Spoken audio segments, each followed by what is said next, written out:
La pluie tombait violemment sur Forks, frappant les feuilles des arbres et transformant le sol en une boue sombre et glissante.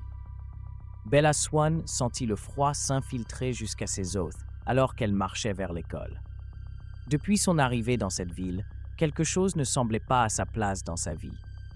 C'était pas seulement le sentiment de ne jamais avoir appartenu nulle part, mais la certitude qu'ici, entre la brume et les forêts infinies, quelque chose l'attendait. Et puis, Edward Cullen la regarda pour la première fois. Bella n'avait jamais cru au destin, mais lorsque leurs regards se croisèrent, elle sentit quelque chose se briser en elle. C'était une connexion instantanée, comme si leur corps avait été conçu pour se reconnaître. Mais il y avait autre chose dans la façon dont Edward réagit. Il ne la regardait pas seulement avec intensité, il semblait lutter intérieurement, comme si la voir le détruisait de l'intérieur. Comme si son existence même dépendait d'elle. Au début, elle ignora cela. Mais chaque jour qui passait rendait l'attraction entre eux insupportable. Edward essayait de l'éviter, mais il revenait toujours. Comme s'il était piégé dans un cycle dont il ne pouvait s'échapper. Et quand il lui confessa enfin ce qu'il était, lorsqu'il lui révéla sa nature vampirique, Bella sentit qu'un élément étrange de sa vie s'imbriquait enfin. Elle n'avait pas peur. Elle ne pouvait pas avoir peur. Parce qu'une partie d'elle avait toujours su qu'il y avait quelque chose en elle qui n'était pas normal. Puis les rêves commencèrent. Des fragments, des éclats de quelque chose que son esprit semblait rejeter. Des ombres hautes et silencieuses, une lumière tamisée se reflétant sur les murs d'une pièce en pierre, des voix murmurant son nom sur un ton révérencieux. La sensation d'être piégé dans un liquide épais, flottant, sans pouvoir bouger. Et dans chacun de ses rêves, une silhouette aux yeux rouges l'observait avec un sourire satisfait. Chaque nuit, elle se réveillait, le cœur battant à tout rompre, la peau couverte de sueur froide. Mais le pire, c'était qu'en fermant les yeux, elle pouvait encore entendre ces mots. « Quand le moment viendra, tu te souviendras. » Les maux de tête commencèrent peu après. D'abord un léger bourdonnement en fin de journée, puis des douleurs de plus en plus intenses lorsqu'elle essayait de se rappeler son enfance. Sa mère, sa vie à Phoenix, les étés chez Charlie, tout était encore là. Mais parfois, certains détails disparaissaient. Comme si ces souvenirs avaient été implantés dans son esprit et qu'il commençait à se désagréger. Un après-midi, alors qu'elle était avec Edward dans la forêt, la douleur la frappa avec une force dévastatrice. Elle se plia en deux, sentant comme si quelque chose dans son cerveau se fissurait. Edward fut à ses côtés en une fraction de seconde, la panique brillant dans ses yeux dorés. « Bella, qu'est-ce qui se passe ?» Elle agrippa sa tête, sa vision brouillée par la douleur. « Je ne sais pas. Quelque chose ne va pas. » Et alors, elle vit, pas dans le présent, mais dans son esprit. Comme si un voile venait de tomber, comme si elle voyait enfin la vérité qui avait toujours été là, cachée dans l'ombre de sa conscience. Ce n'était pas un souvenir de son enfance. Ce n'était pas un souvenir du tout. C'était une vérité qui dormait en elle. Volterra, une pièce sombre, des torches vacillantes illuminant les murs de pierre, des silhouettes en robe noire formant un cercle, l'observant avec fascination. Un homme aux cheveux longs et à la peau translucide souriait en levant une main, touchant la vitre d'un conteneur où une enfant flottait dans un liquide épais et rougeâtre. Son corps, son visage, elle-même. Bella haleta, son souffle saccadé, alors que l'image s'effaçait. Bella, la voix d'Edward, la ramena à la réalité. Son inquiétude déchirante. « Qu'as-tu vu ?» Elle le regarda, les yeux écarquillés. Quelque chose qui ne devrait pas être réel. Edward fronça les sourcils, resserrant son étreinte sur son bras. « Dis-moi. » Bella frissonna. « J'ai vu Harrow, j'ai vu les Volturi, j'ai vu quelque chose qui ressemblait à ma naissance. » La réaction d'Edward fut immédiate. Il se figea, son expression se transformant en pure horreur. Ce n'est pas possible. Mais Bella n'était plus sûre de rien à ce moment-là. « Je ne sais pas, Edward, mais c'était réel. Comme si j'avais été là.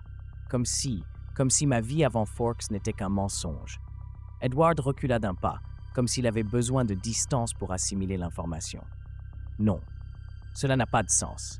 Tu es humaine. » Bella ferma les yeux, essayant de contrôler sa respiration. « Et si je ne l'étais pas ?» La question resta suspendue entre eux. Edward secoua la tête, mais il y avait quelque chose dans son regard. quelque chose qui disait qu'une partie de lui l'avait toujours soupçonné. Bella déglutit, sentant un frisson lui parcourir l'échine. « Edward, dis-moi la vérité. » Il serra la mâchoire. « Je ne sais pas, Bella, mais il y a quelque chose qui m'a toujours semblé étrange. » Sa voix trembla alors qu'il poursuivait. « Dès la première fois que je t'ai vu, c'était comme si quelque chose en moi était conçu pour te trouver. Comme si mon instinct ne pouvait pas te résister. Comme si… » Bella sentit le froid lui glacer le dos.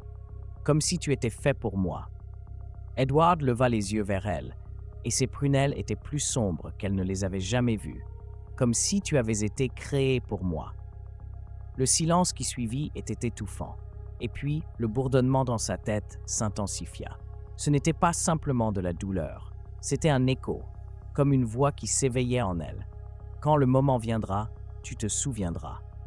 Bella haleta, s'agrippant à Edward comme si le monde s'effondrait sous ses pieds, car à cet instant, elle se souvint, et la vérité était bien pire que tout ce qu'elle aurait pu imaginer.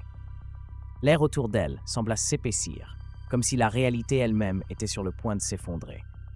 Bella sentit sa poitrine se contracter, tandis que les souvenirs continuaient d'affluer, arrachés de son esprit, comme si une porte cachée avait été forcée. L'image d'Harrow, son sourire spectral, le murmure de voix prononçant son nom. Pas son nom, son code. Sujet 3. Projet Perséphone. Phase finale en développement.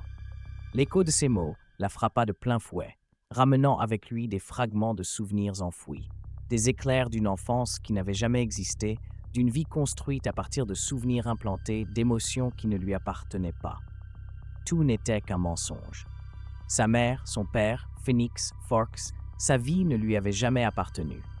Bella sentit ses jambes flancher.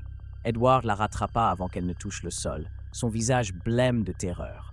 « Bella » murmura-t-il, sa voix à peine un souffle. « Que se passe-t-il » Elle le regarda, et dans son esprit, une vérité cruelle se révéla avec une clarté déchirante. Il était obsédé par elle, pas par amour, pas par destin, mais parce qu'elle avait été créée pour être sa perte. Bella sentit une vague de vertige. Les Volturi n'avaient rien laissé au hasard. Ils avaient conçu sa peau, son sang, son essence même pour être irrésistible pour Edward Cullen. Il n'avait jamais eu le choix. Aucun des deux ne l'avait eu. Edward ne l'aimait pas. Edward avait été programmé pour l'aimer.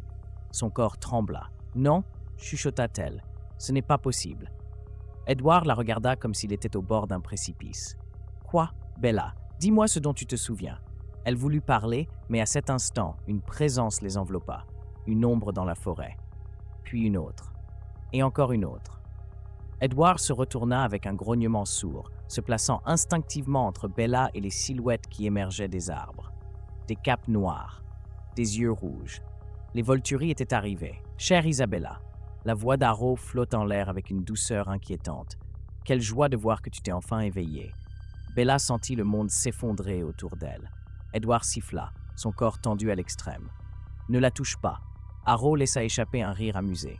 « Oh, Edward, mon cher, tu ne comprends toujours pas. » Ses yeux se posèrent sur Bella avec un éclat possessif. « Elle nous appartient déjà. » Bella frissonna. Parce qu'au fond d'elle, elle savait qu'Harrow avait raison et qu'il n'y avait pas d'échappatoire.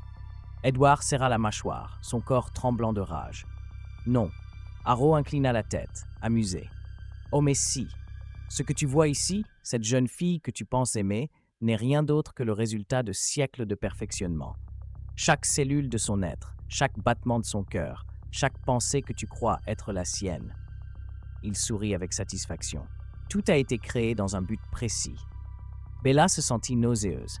Edward secoua la tête violemment. Ça n'a pas d'importance. Elle est réelle. Sa vie est réelle. Harrow soupira comme s'il parlait à un enfant naïf. Pauvre, innocent Edward. Ne t'es-tu jamais demandé pourquoi son sang t'appelle comme aucun autre? Pourquoi tu ne peux pas être loin d'elle? Pourquoi ton self-control s'effondre en sa présence? Edward ouvrit la bouche, mais aucun mot n'en sortit. Harrow continua, son sourire s'élargissant. Parce qu'elle a été faite pour toi, pour capter ton attention, pour te soumettre, pour te mener à nous. Bella sentit le vertige la submerger comme une vague déferlante. Non, ce n'est pas possible. Harrow la regarda avec une expression presque compatissante. « Mais si, ma chère, et tu le sais. » Bella sentit son cœur marteler dans sa poitrine. parce qu'au fond d'elle, elle savait qu'Aro disait la vérité. Sa vie ne lui avait jamais appartenu. Elle n'avait jamais été réelle. Edward laissa échapper un grondement féroce. « Je m'en fiche. Elle est à moi. » Aro sourit encore plus. « Oh, cher Edward !» Il fit un pas en avant, ses yeux brillants de plaisir. « Elle n'a jamais été à toi. » Bella sentit le sol se dérober sous ses pieds. Parce qu'au fond de son esprit, une voix murmura quelque chose qu'elle avait toujours su. « Quand le moment viendra, tu te souviendras. » Et maintenant, elle se souvenait. Toute son existence, tout son but, et le moment était venu.